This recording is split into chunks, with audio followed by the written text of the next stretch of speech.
Kirk, what was that like for you to have to come in under those circumstances, pulling weight, not going on? Yeah, just the life of a backup quarterback. You got to stay ready for when an opportunity comes and be able to help your football team. And I was glad that we were able to get the win today, and I was able to help us get there. So that's the job I've been in for 3 seasons, and just trying to make the most of it every opportunity I get. Kirk, what was your reaction when you saw Robert down? Your first thing is, I'm going in, or you think, oh my God, I can't believe what happened to him? It's the same reaction if you ever feel like you have to go in. You got to go get your helmet. I think the first thought is, where's my helmet? And the next thought is, I better get my right shoulder loose. So, you always say, where's my helmet and where's the football? And where's somebody to catch that football? And try to get warm as fast as possible and go in there. And your heart starts beating a lot faster than it was 10 seconds before. That's part of the deal, part of playing quarterback. So you have to be able to channel that energy and those nerves and that excitement and channel it to play well. And today, thankfully, as a result of a great defense and a lot of players around me, we were able to put together a nice offensive game. At one point, you were 12 for 12 with a perfect QB rating and a touchdown. Did you feel like you started out just in the zone and you really felt like things were clicking for you early on? Yeah, that kind of efficiency goes back to play calling.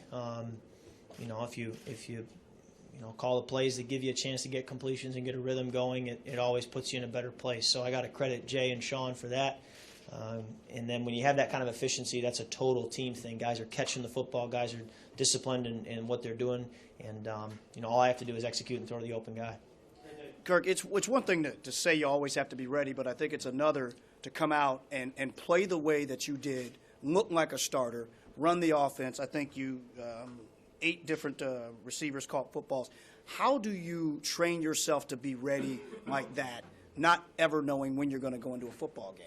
Yeah, that's the question I've had to ask myself coming out of college is, how am I going to get ready for an NFL game if I'm not going to get reps with the starters during the week? And, it's staying after practice and looking at the practice script and going through reps on air with a couple of practice squad receivers, and it's staying extra and watching film, going back and watching the scout team film to critique your mechanics and your fundamentals and not letting those slip on the scout team. So it's a constant process of staying late, staying in it, watching film, drawing plays over and over, and trying to make up for the fact that you're not getting those reps. And that's the life of a backup quarterback. And you can't be unprepared, because if that's your one shot to someday prove what you got, you can't be unprepared and not be able to show what you got.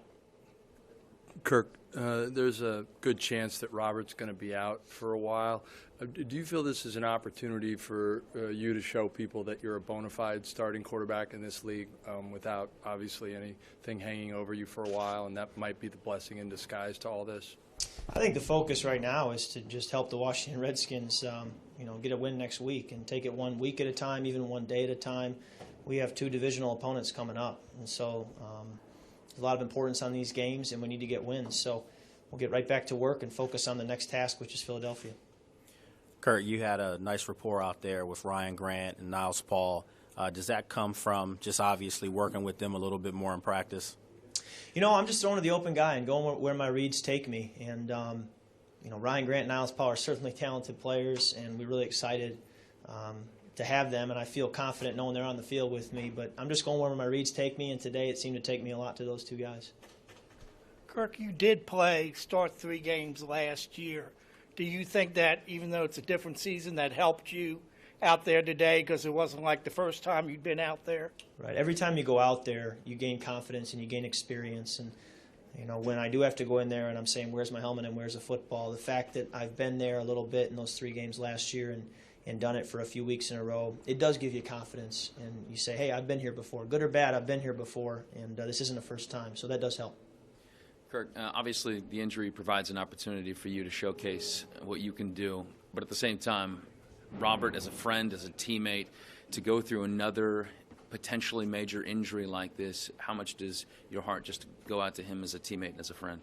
Yeah, I think this is Robert's team.